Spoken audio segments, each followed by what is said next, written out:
Cameron Harris, we have known each other. I was just checking how long we've actually known each other on LinkedIn, and would you believe it's only since January 2023?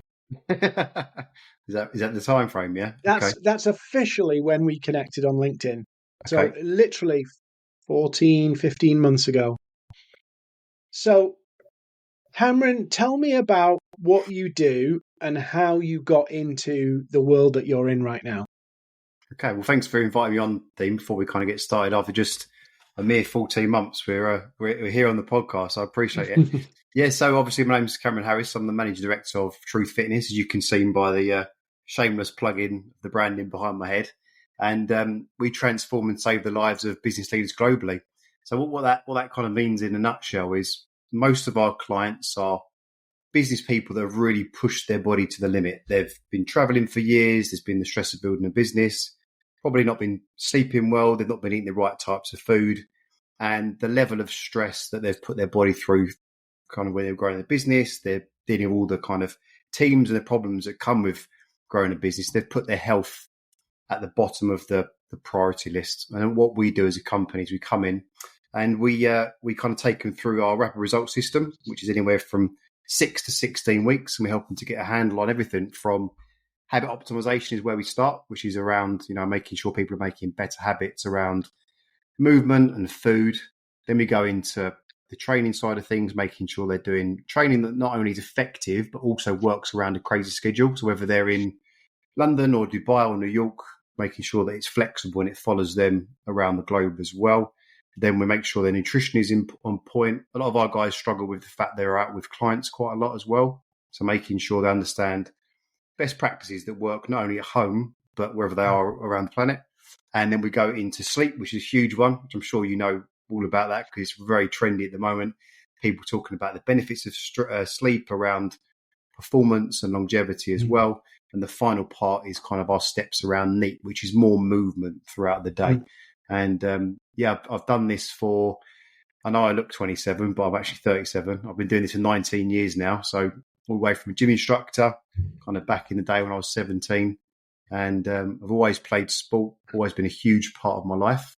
And it's all I've known really. So I've gone from personal trainer, working with, anyone with a wallet and a pulse, to be totally frank, moving more into a specialist within the strength and conditioning space, working with athletes, and moving into what we do now, which is business leaders. And we really focus on that demographic because we've done it a lot of times now, over 450 times. We've taken people through this process.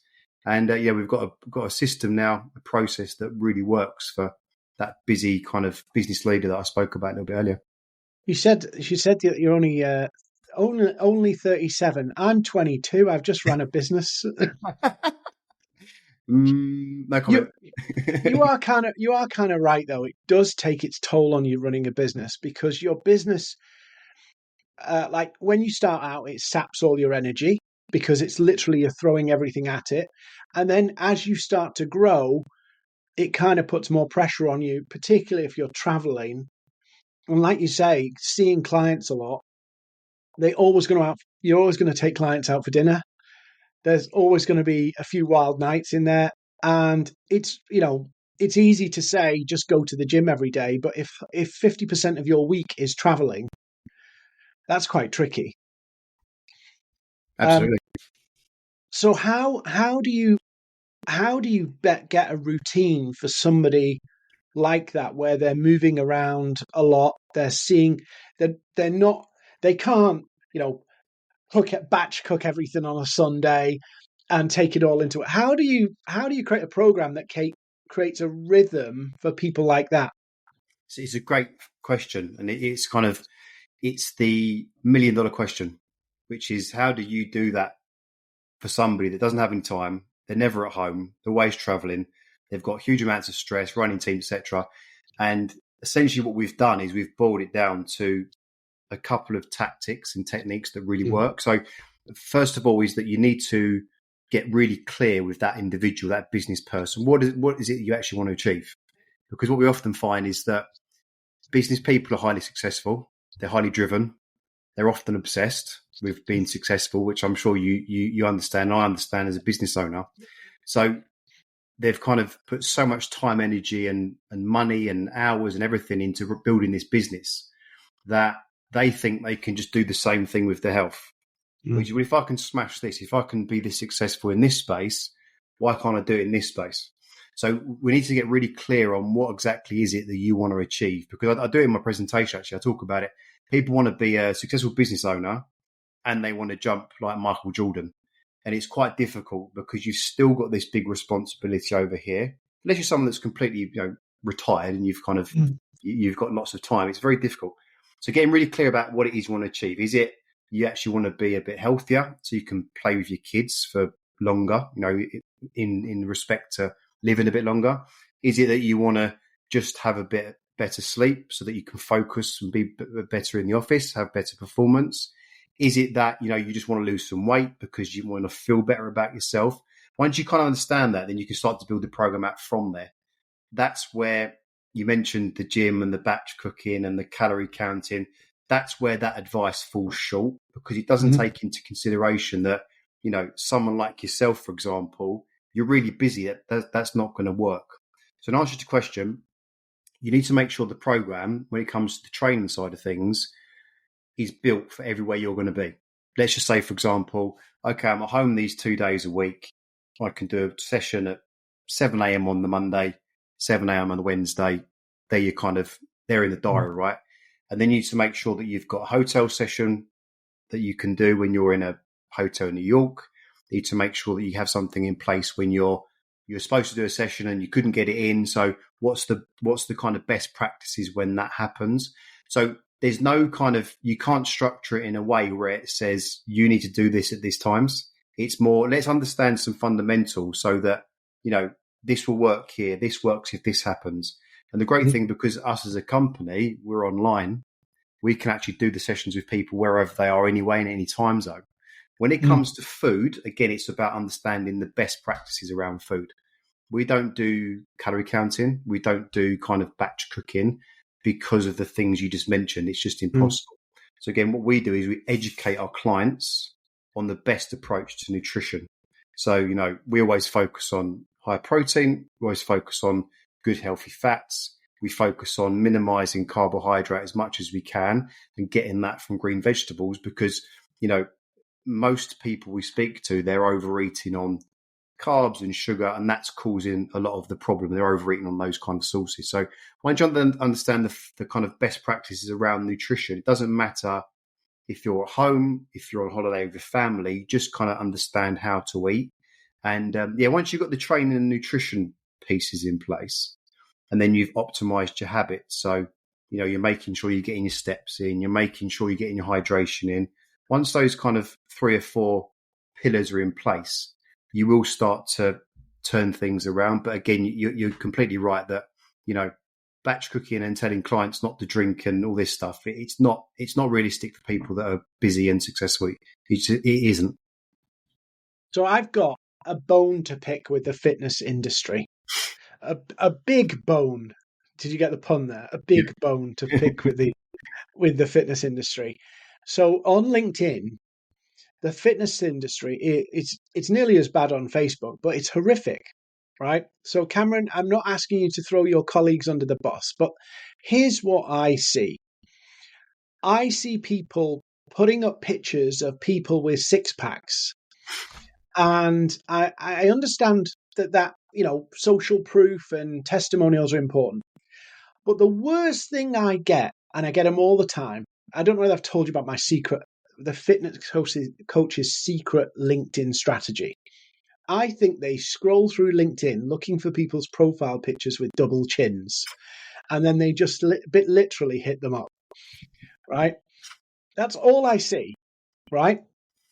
And I think your health is kind of deeply personal. And I think when people hit people up, they kind of forget that, hang on a minute, you're stepping into somebody's world that they're probably a little touchy about. Why do you think that happens? That, I'm not saying you do it. I know you don't do that. But why do you think people do that, particularly in your industry? Deep question. It's one I could probably talk about for the next 12 hours, but I'm not going to. And again, I've commented on this quite a bit, and you maybe seen me do it because you keep up with what I post anyway. But there's a very toxic environment that's being built within the fitness industry, and I've seen it get a lot worse over the last couple of years. And you mentioned don't call people out. That's a big part of the problem, is that the industry's moved into a place where it's all about calling each other out and saying this person's chatting rubbish and this person's not telling the truth, and that's crap. And that for me is the biggest problem straight off the bat. The second problem that you've got is that if you try and monetize this type of business, as you mentioned, one of the big things you should be very aware of is that when you're talking to people about those personal goals they have, you sending them a black and white pitch of, hey, here's my client that's got a six pack, it's not going to resonate. So relationship building is massive within our space. And I'm not going to go on about what we do specifically, but I think a lot of people have lost that. And if I look at, I'm not going to name names, 2 or 3 companies that are doing very well within our space, it's all about high volume, getting people through the door, turn them around. It's a numbers game. It's a numbers game. And rather than it being about, okay, let's work with a small amount of people and make sure this person achieves the goal they really want and have a great journey and make sure that they kind of tell their friends about it. It's about how many people can we get through this system? How many people can we monetize?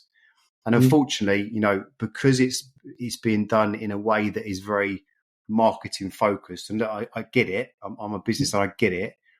The problem we've got is, and it's all around, how can I get people into my program, make it seem that it's easy, won't take much effort, I can eat what I want, I can, I have a six pack. It's bollocks, to be totally frank with you. And I really personally have a big problem with the fitness industry myself, even though I'm in it. I don't like that side of kind of where it's always been a bit like that. Of course, it's snake oil type salesman stuff, right? But I think it's got a lot worse over the last couple of years. I don't like the way it's headed. I think that this is the problem with marketing online in general. I think it gets, I saw something the other day, and it said it was somebody saying, I can help you go from $0 to $4.5 million in 90 days. And I'm like, the claims just keep getting more and more ridiculous. And it's true, isn't it? Like if you tell people and show people it can be easy, the problem is when they get the other side of the program and they've paid their money. And I'm not saying it's hard, but I think you can kind of do yourself over in promising people something that seems easy, get their money, and then realize actually this is way more difficult than I thought. And I'm not saying it's impossible. I see this myself is, in my world, that a lot of people, maybe you can have some thoughts on this as well, think just posting on LinkedIn and all the clients come to you. And you've said it there. You have to kind of build relationships if you want any kind of success. What do you think on the whole LinkedIn approach? How do you use LinkedIn differently from everybody else? Again, it's all about the relationship. I mean, I'll be totally honest. I've been following you for a while. I kind of use a lot of your systems and how you do things because it's all based around relationships. It's based around real conversations with people. I think just on the front end, you have to be honest with people. And we call truth for a reason. We tell people this when we're on calls with people. If you're on a consultation call with us, it won't be long before we say, this is a project, right? This is going to be a little bit of effort involved with this, because the worst thing in the world, and this is something that we avoid like the plague, is to get people into our program, take their money, and 4 weeks in, they're saying, whoa, this was not like I thought it was going to be, because reputationally, it's crippling. It's really, really not good. And also the type of people we deal with, because we are dealing with CEOs, hyper successful people, once you piss that type of person off, they will tell people it's not a good person to annoy. So I think you have to be honest with people. I think you have to be very clear that, this is a project, and it probably hurts you in the short term because it's not as easy to attract people. But if you keep banging that drum and people essentially go, right, these guys have been honest, they're called truth. maybe we should have a conversation because I want to hear something that, is actually going to get me the results that I want rather than blowing smoke up my bum and telling me it's going to take 3 days when actually it's going to take me 6 months to a year.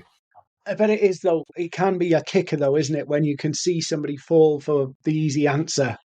I've had that. I've had somebody come to me and I said, right, it's going to take you 6 to 9 months to really get this to work properly. And then they go, yeah, but I've got this 30-day program that, and I'm like, oh. And you want to say it, but it sounds like sour grapes at the same time. You want to kind of go, but that's not going to work. Trust me, that's not. But it sounds like sour grapes. But it does kick when people do that, and you know that actually this is not going to get them anywhere. Yeah, the bad thing is that most of them, in my experience, end up coming back. Whether it's 6 months, a year down the line. So, do you know what? I have I think if we talk about specifically the type of people we work with, because they are so successful, they don't like to be wrong a lot of the time. So if they do say, actually, I'm going to go with this version over here because, it's an app and it costs 30 quid and whatever, they don't like to be wrong. So when they do go through that process and actually it hasn't worked for them to reach back out and say, Cam, can we have another conversation? It's quite that's difficult for them in themselves. I'm sure you see it in your space as well. But yeah, when that client does come back and they actually do sign up, they're the ones that get incredible results because they're just like, just tell me what to do and I'll do it. Mm-hmm. So this must have been a journey for you building this business. What would you say are the biggest challenges you faced in building the business that you've built today? COVID, definitely, because everyone's going to say that. But I mean, we had one model, which was where we were going to go into private members clubs. We were based in a private members club for 3.5 years, called the Devonshire Club, which is 50 yards from the Gherkin, so right in the heart of the square mile. So that's where you grew our business from 5 to 50 clients, all CEOs, managing directors, all that kind of client. So our original model was to do a London and a Manchester and a New York and a Truth Fitness Singapore. And obviously that stopped. So the initial challenge for us when that happened was, how do we survive? Because I think most of us went through. And the next part was, okay, right, we're staying online now.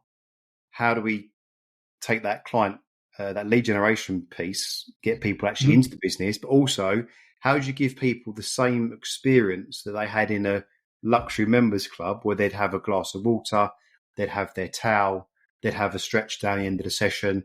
All these little bits that you're trying to replicate online has been a challenge. It really has been a challenge. And, it's been a kind of slow burn, even just the rebranding, making sure everything looks good, looks high quality, and also making sure that when, the first client and the 50th client all have the same great experience, all have the same level of service. And, you know yourself in building your business, it's challenging because you have to get great people in. And I'm really lucky. I've got an original team that have been with me since day dot. They're amazing. Making sure that the standard's always very, very high. And, I think that's been the biggest challenge for us. And then, the benefit, though, of us being online is that for the clients we deal with, it's so much better. You're mobile. Yeah.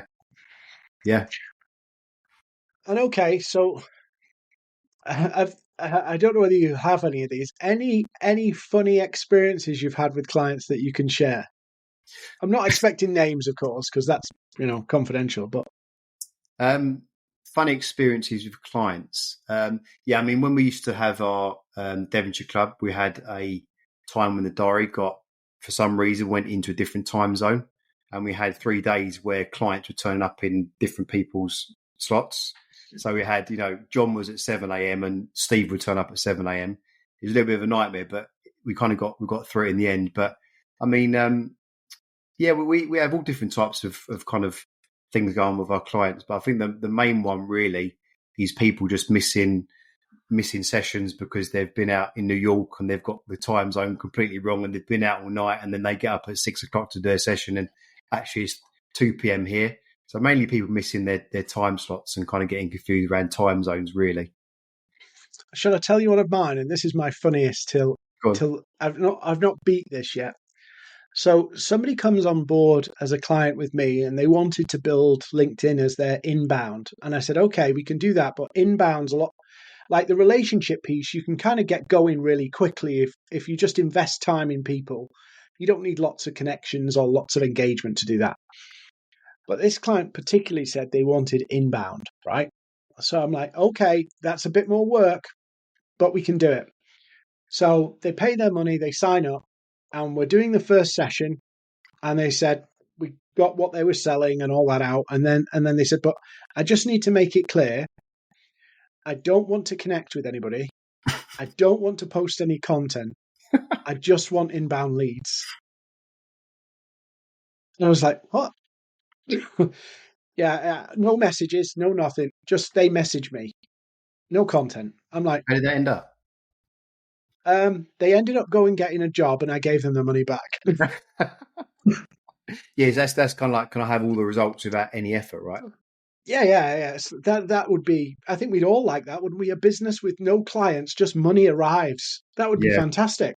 yeah, yeah. I think that's called the lottery, maybe. Yeah, but we've had plenty of conversations with people that have kind of, and this is why we're at this point now in the business, is that we've had people that are completely delusional around what's achievable. You know, what you can actually achieve. You know, while you're running a business, they say, oh, okay, I can train twice a week for 30 minutes, and I can do one consultation call, and I've got to eat out 4 days a week, and that's it. And you're just being delusional. You're not going to get the changes that you want. The way you describe it is you're kind of, that some of the people we work with, they are the Titanic and they're heading towards an iceberg. You know, they're 50, heavily overweight. They're not sleeping. They've got diabetes. They're on a plethora of drugs. It's going to take quite a long time to get all that turned around. And you go and joining Pure Gym or doing, another brand I don't want to mention in case I get sued, having some shakes every day probably isn't going to do what you think it is. And we have a big, an ongoing battle, which is making sure people understand that this is a project and it will cost you time and it will cost you money. If you think that Pure Gym or other brand I don't want to mention is going to fix your problem for £30 a month, it's delusional. It's just not going to work. You need that continued coaching. You need those check-ins. You need that person on the shoulder, the Jiminy Cricket up here all the time, just checking in and making sure that you're doing everything you can to get the result you want, really. So, I have this running joke, because obviously I travel a lot and I'm eating out all the time, and I say to people, it cost me a lot of money to get this way. Yeah, I've heard that one before. And it's it's time and money, isn't it? It's time and money. It's always time and money. If you can go and spend, I don't know, a couple of $100,000 and get it all sucked out of you, or you put the time in and the work in there. And I think I blame credit cards for this, right? I know you're going, what the hell is he talking about, right? If you look at when credit cards came in, before that time, we had to save to buy everything. Yeah. And then credit cards came in and suddenly you could buy things that you wanted now. And then more finance came in. And then we've got social media, which is also showing us the perfect results every time. Mm-hmm. It's kind of showing us, I lost £50 in 20 minutes. It's showing us these real kind of exceptional results, assuming they're real, because half of what's on social media is made up. And I think that's created a perception in society that in our heads we know nothing good comes easy, but actually we believe it's easy. Yeah, of course. And it's it. I have so many conversations with people that are in this position where they need to fix their health. We talk about people that are in a pretty bad way here. They're not going to potentially be on this mortal coil for too much longer if they keep doing what they're doing. So, because of the quick fix stuff, because they're seeing photos of people that have done, 12-week program and they've changed everything, because they're seeing, quick fixes and different brands of injection that you can take, which help you to lose all this body fat. And, fat freezing and all this stuff. And I could give you so many people that I've spoken to that spent thousands and thousands and thousands of pounds on fat freezing, all this type of stuff, and it hasn't worked for them. And I think, if you're in a position where you've got the finances to invest in something that, will work for you, you need to get yourself in a headspace, like similar to what you guys do, think of this as a project. It's not going to be a quick fix, because even if you can find a quick fix, if it's a crash diet or something that's going to help you to drop fat really quickly, the problem with that is that the chances of rebound go through the roof, because your body hasn't actually settled down into a pattern of kind of how it should be. Secondly, you haven't learned anything. You haven't learned how to eat. You haven't learned how to train. You haven't learned how to get strong or to improve your sleep. You've just put a Band-Aid on a cut, right? The third big problem you've got is that you will get frustrated by the results that you get either in the short term or the fact that you rebound to where you were. So actually, from a motivation standpoint, is you're actually going to give yourself less chance of getting to where you want to be, because you're going to get disillusioned with the fact that nothing works. So there's a huge, and you mentioned it, a huge problem that the fitness industry has created by pushing out this kind of quick fix, fast stuff, because it's given everybody this mindset, which is, okay, I can always lose this weight in the next 3 weeks. You can't do it in a proper manner. It just won't happen. So when you're thinking about this whole quick fix culture, how do you market yourself when you've got all this glitz of, this guy was, 22 stone and 12 weeks later he's 14 stone, and this is him with his beer gut and this is him with his six pack? That's much more exciting and interesting and all that stuff. And how do you, because it must be frustrating for you at times when you see that and you go, yeah, but that's not doable. How do you reconcile that in your own marketing? I think again, we go from an honesty standpoint, because we don't need our model. We haven't got to have 500 clients. We work with a select few clients. So what it means when we do bring people into the company, they're people that we really want to work with. They're ready to make the changes, and it makes sure that they get the results that they want. So I think the honesty piece is huge for us. When we put results up and it's, there's no different lighting, it's not had a funny filter put on it, they're not oiled up, it's not on the front page of Men's Fitness magazine. It's a successful normal guy or normal girl that's worked really hard with a framework that's helped them. And normally it's around, okay, I've lost a load of body weight. I've lost a lot of body fat. I'm much stronger. I'm now much healthier. And the biggest one for us, and we see it all the time, is when they start to reverse the medications that they're on. Because it's medication's a bit of a funny one as well, because it's a little bit of a kind of crutch for people, especially that 50 plus generation, because they've been through a time where medication has kind of fixed most problems that existed 50, 60, 100 years ago, right? So medication is it's something they can always lean back on, and they think to themselves, right, well, if I get diabetes, I can just take diabetes drugs.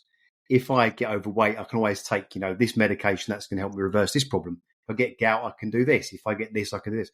So again, it's having that kind of safety net of the medication makes it really difficult as well.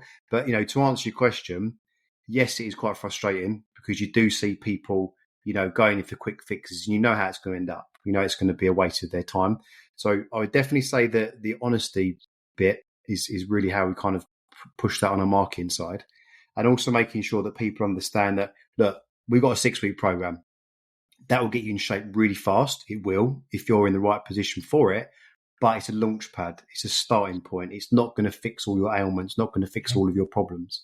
As long as you're clear with people that, okay, 6 weekends is not that long a time. You can really get a lot of change in that time, but understand that's the first bit. The next part is a longer term.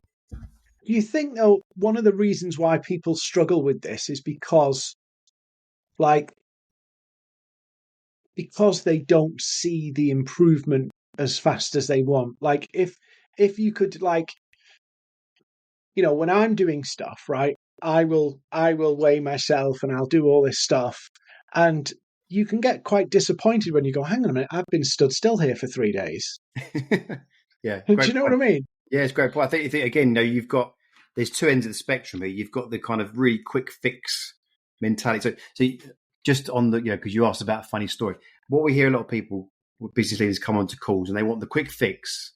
But they also want sustainable weight loss or sustainable health. They're opposite ends of the spectrum. They're not the same thing.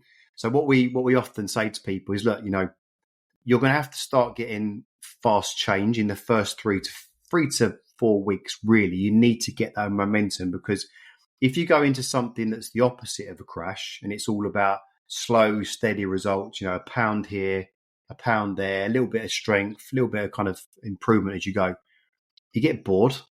You get bored, like, well, I've not seen any physical change. So what we do with our programs is we get the first part, which is the 6-week bit, which is the intensive part. That's where you get the fast changes. You build the momentum, and then that builds you into the longer term stuff. Whereas, the quick fixes is where, people that are doing brands I won't mention in case I get sued, but lose all your weight in 2 weeks, get it all off as quickly as you can. And it's not a great approach, because you're not building that kind of momentum. You're not building that educational bit where people understand, actually, I need to eat this food, I need to do this type of training. So the fitness industry is a mad old place. It's kind of mixed with quick fixes and sustainability and all sorts of different things. But in my opinion, for doing this for a long time, is get someone into an initial 6-week program, get them to see the change quick, and then they'll build that trust with you. They'll understand the fundamentals, and then you can move on to the kind of more sustainable stuff at the back end of that. Yeah, because I think I can't remember where I read this, but apparently people don't notice a change, and that's what you really. There's 2 changes you're looking for, isn't it? There's the change you see, which is the last one, and the change that other people see. But apparently, I read this that it takes £10 for somebody else to see a difference. It That's a depends. lot. Yeah, it depends. I mean, if you've got someone that's 6'7" and they've got 30 kilos to lose, £10, 4.5 kilos ish is nothing. Whereas if someone's 5'5" and they've got 5 kilos to lose, you will notice a difference. So it just depends on the individual. Depends on the body shape. I mean, if you've got a thick set frame and you're tall, you'll see the change will be less visible in the initial parts. But I mean, there's a couple of things you can do. First off, is you should be doing a belly measurement, 100%, because you can actually see it on the measurement, like a flexi tailor's tape, like this type of thing. That measurement is great because you can actually see the changes in the numbers if you don't see it in yourself. Because the thing is with weight loss, which essentially is getting fat off your body, right? That can be a little slower and you won't see it on the scales as quickly as you want it. But a belly measurement is great because every centimetre you lose, you start to feel it in your clothes. So my recommendation, if you know people have been struggling with that, is to do a belly measurement, because it means that you can actually track something that will change quite fast as well. Okay. And then just when you were talking there about weighing yourself, obviously it varies, doesn't it? So you could have like when you're talking about those kind of like crash diets, you can lose quite a bit if you just you end up reducing your water intake, and you're not really losing fat or anything. You're just basically stopping drinking. Yeah. So what happens is your body retains water. So that first kind of 2, 3, 4 days, you start to tie your nutrition in nice and tight, start to work out, start to hydrate better. Your body starts getting rid of excess water. So initially, the first 2, 3, 4, 5 days, and we've had clients lose 5 kilos in the first week. Now, obviously, a lot of that's water because they're tall and they're heavy. But what it does is it builds the momentum into the next part. If you do 7 days and you haven't even dropped a pound, the nutrition and training is so far off, it's not working. So definitely the water retention is the first part. Once you through that first kind of 6, 7, 8, 9, 10 days, then you start moving into more of a fat burning zone. But you can't kind of get to the second part unless you've got to the first part, if that makes sense. Yeah. And then there's this debate, isn't there, about cardio versus like weights and stuff like that. I mean, what's your view on both? Because everybody says like running is good for losing weight, but then other people say, no, you build your muscle and that burns the fat or whatever. What's your take on that stuff? Okay, I'll give you my take, and I would say that this is as close to gospel as you can possibly get, because I've worked with a lot of people and I've seen the bad side of not listening to this advice. So this is more kind of coming from a place of stopping people from hurting themselves, which is really important, because if you want a guaranteed way not to get the results you want, is to hurt yourself, because you'll just lose everything. So if you're watching this and you've got a weight loss goal, so you're 10, 20, 30 pounds overweight, whatever you are, most people start with the weight loss element. That's the first part, and they build into the muscle side. Cardio is free. It's easy. You can get your trainers on. You can do it whenever you want. You can do it around your busy schedule. So you could finish this and go for a run. I could finish this and go for a run. The issue you've got is that if you're quite heavy and you're also quite weak, a guaranteed way to hurt yourself is to put a pair of trainers on straight from the office, sitting down for the last 6 hours. All your muscles are switched off. You've got all that weight going through your knees and your hips. The chances of you actually hurting yourself are very, very high. So when it comes to cardio, if you are going to do cardio and you are kind of someone that wants to lose weight, just don't run, because you're probably going to hurt yourself. And again, if you do pull a muscle, if you twist the knee, if you cause a back problem, you won't be able to train anyway, so you've killed it. Cardio is great because it means, again, it's low impact. It's really easy to do. If you've got a bike at home or you can get steps in, it's brilliant. What it's not going to do, though, it's not going to make you any stronger. Now, all of the research around strength, the kind of the benefits of strength training are massive when it comes to longevity, when it comes to hormone balance, when it comes to ligament strength, tendon strength, being able to kind of burn more energy as well through the day, and focus, stuff like that is brilliant. So in answer to your question, is cardio is just a small part of the puzzle. Strength training, really, everybody should be stronger, because the benefits are huge for everybody, especially if you're someone that's kind of 40, 45, 50, and we're starting to get into that world where longevity is becoming more of a consideration. You have to strength train, because, the cardio is good, but the strength training is, in my opinion, even more important. So if you are going to do cardio, I would consider using steps as a way of moving more. Definitely, it's a simple marker. If you want to get better conditioning and burn fat quicker and kind of improve your conditioning, look at sprint work. So rather than doing long, slow, steady stuff, potentially going something like on a rower, on a bike cross trainer that's much lower intensity, lower impact, and go for kind of short, sharp bursts, because A, it doesn't take a load of time. B, you're going to get conditioned much, much quicker. And C, you're going to see the results a lot quicker as well. I hear it all the time. I had a conversation with someone last week, and they're spending 6 hours in the gym on a treadmill in a week and not seeing a result in 5 years. Like, come on, you've got to understand that at some point you've got to do something different, because it's not working. But the thing with cardio is it's good, but it's everybody's go-to, because you haven't got to learn anything. You can just go on the running machine or the bike.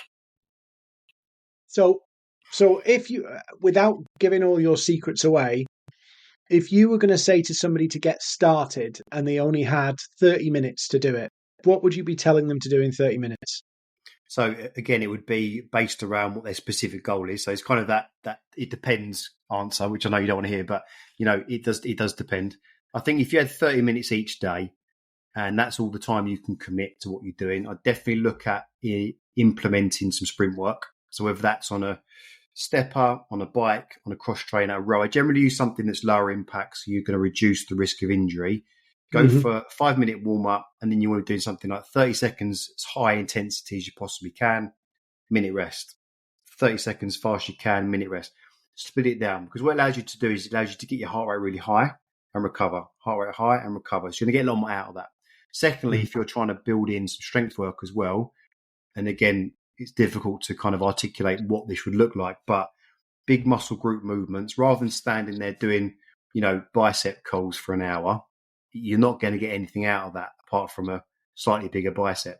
Go for bigger muscle movements. So your lunges, your squats, your step ups, your presses, because what's going to happen is you're going to get stronger, you're going to improve your mobility, and also you're going to burn more energy. You're going to get more metabolic change from that. So I think a blend of those two, but you and I both know that it's going to come down to what you put in your mouth at the end of the day. That's what's going to get the biggest change. Yeah, there's no point going to the gym for half an hour and then 45 minutes in KFC, is there? No, not really. um, don't know why I said KFC, but you probably go somewhere more luxurious than that. But never mind. So Cameron, what's your plans for your business for the next 5 years? What does Truth Fitness look like in 2029? I think, especially around this business leader type of person, because that is our we've worked with that type of person for a long time now, and we're creating an expertise within that space. So I genuinely want to have. There's a couple of things. I genuinely want to have an impact on the UK and the Hmm. way that business is done from a top-down approach. Because what we've seen is that when we train the CEO or the manager director or the business owner, when we get that individual in shape, a couple of things happen. First of all, is it inspires the team that are slightly below them because they can see that physical change. They can Hmm. see that this person's taken ownership over their health. What then happens is a trickle down approach. So it doesn't just impact one person, it inspires the team underneath them and starts to have an impact throughout the rest of the team. So what we want to do within our space is to work with senior teams in companies, get those guys in shape because that'll inspire the rest of the company. So one of the big issues I've got with business, and I've been through it, I know what it's like, is how people put their health behind the business. Hmm. And I know it's changing a little bit slowly. I think the UK is a bit behind other countries, but you know, educating people that you can have both. You don't necessarily have to put yourself in this position where you're on medication or you're in a position where your health's starting to suffer, and run a business is the way to do both. It's not going to be a perfect process. It's going to be, understand the fundamentals of what you should be doing.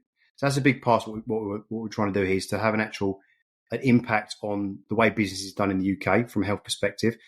Side note, well-being and some of the stuff that's out there that work with business people and their teams, it's just box ticking exercises, giving the team a Mount Kilimanjaro app and all this kind of stuff. So it's a big dream, but I want to start changing the way that that's done.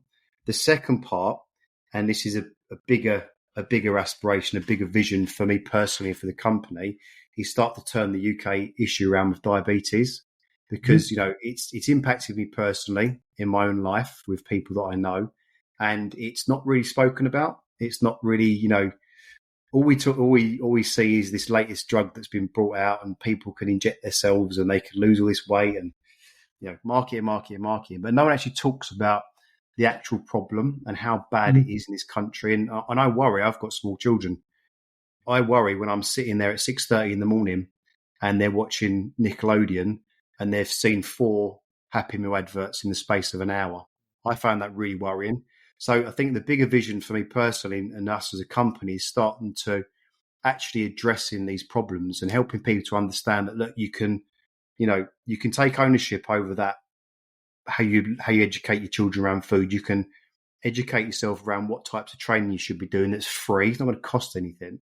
And helping people to actually change, the way they feed their children, having more of a positive impact on that. Now, I know that's a huge issue. It's a very deep issue. It's a massive. I've read 3 books on it, and it's a deep, deep issue. So, I think being part of that change in this country would be a real aspiration of mine personally, and us as a company as well. And I think you're right. I think if you think about, like, if you rewind like 50, 60 years, we didn't really talk about how and what we eat. But of course, everybody had manual labor jobs. So like everybody was kind of out.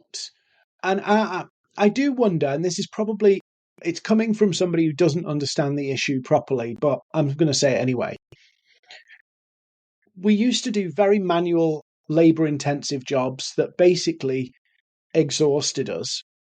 And so there was no real time to think because you were working. And then when you came home, you were like, I just need to relax and recover. So you had a lot of exercise in your day job, which kind of counterbalanced the fact that even if you weren't eating the most healthiest, you were getting a lot of exercise.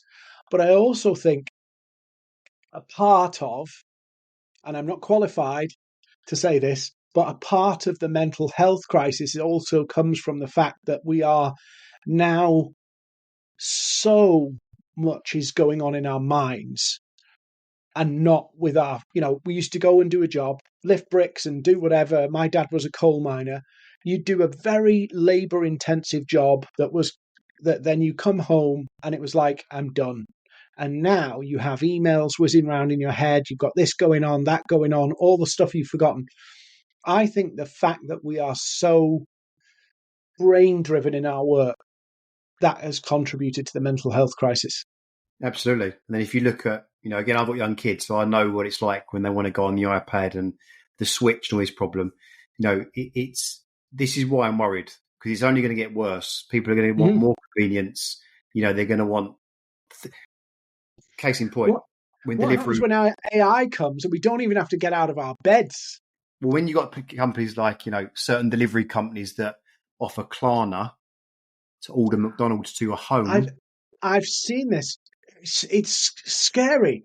Why would you want monthly installments for your takeaways? I think, again, it's a very big subject and it's a deep subject. And there's a book called Ravenous, which I recommend people read, because this gentleman he worked for the government and he was advising them on this problem. Very deep problem. But for me personally, as someone that's got young children, I am worried about how convenient it is to get access to these types of food. I'm also a firm believer that, like alcohol and cigarettes, children should not be being advertised to for Happy Meals at 6:30 in the morning for Nickelodeon. I think it's a liberty. I think they shouldn't be allowing it full stop. There should be a watershed on that. And it's only the fact that I've, and I know other people that have done it. I sit there with my kids and say, isn't that interesting that there's been 4 McDonald's adverts on in the last hour? Why do you think that is? And they're starting to understand, okay, well, they're trying to get me to buy this food that's not good for me.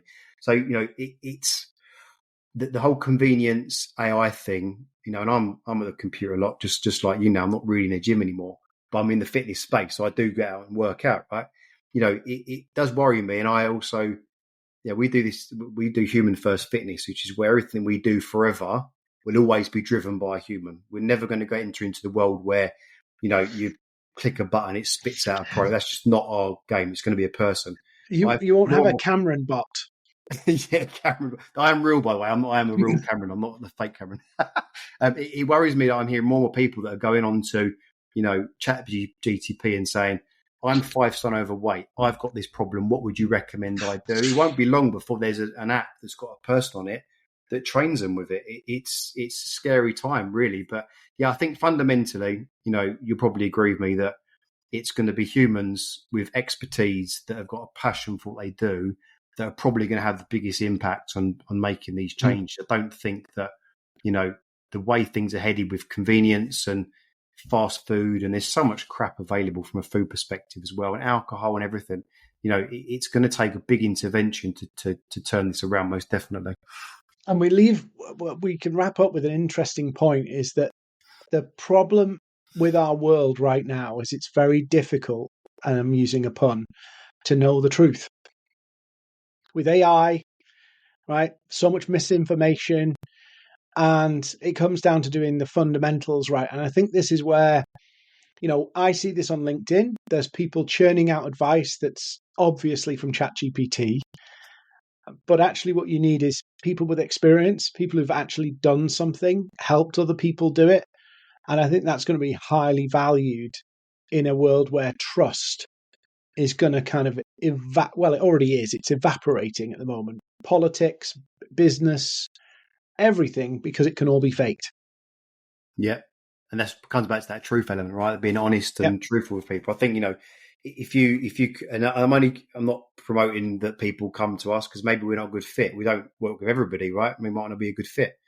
But if you're looking for a fitness company that can help you change things, look at the people they've worked with. They work with people that are like you. Are they traveling around the world? Are they struggling with their sleep? If you can find someone that the company has done that, or a coach has done that, then probably they can help you. But going for a trainer because they've got a 6-pack and they're eating 3 pizzas on Instagram doesn't necessarily qualify them as the best expert in the world. It just means that they've got a 6-pack and they can eat pizza. And I also struggle ever to take fitness advice from a 22-year-old, because a 22-year-old knows nothing about being 40 years old. Good point. Very good point. I think that business leader part as well. I think, again, I've gone from trainer through that process, and I get what it's like. I get when the VAT bill comes in and someone doesn't turn up, I understand it. So, when I talk to business leaders like yourself, you have that similarity. You kind of get what it's like. So you understand their position. Like you say, if you're looking at the 22-year-old that, can work out 4 hours a day, it's not the same thing. A 22-year-old that can eat 3,000 calories and literally burn 3,000 calories because of their lifestyle, but they're not sat behind a desk all day. They're not doing all of that stuff. They're not sat in cars or on planes for hours. But it just bugs me how you see these 22-year-olds there, and it's like you haven't even experienced life yet. You don't even know what life is. No, you haven't been in a pub yet. So, Cameron, this has been brilliant. Thank you so much. I'm going to put your links to come and find you and hunt you down on LinkedIn. Any final thoughts you want to share before we wrap up? I think, if you're a business leader and you're watching this, if you're looking for honest, truthful advice that's been tested and tried a lot of times, check us out. We do share content that's specifically for that type of person. So just check us out, follow us for a little while, and I'm sure you'll pick up some nuggets. Awesome. Cameron, thank you so much for coming on. Always a pleasure to see you, my 14, 15-month-old connection. Thanks for inviting me. It does feel longer than that, right? It feels like I've known you for years. Oh, really? Okay, that's nice to hear. Yeah. So, awesome. Thank you, Cameron. Cheers, mate.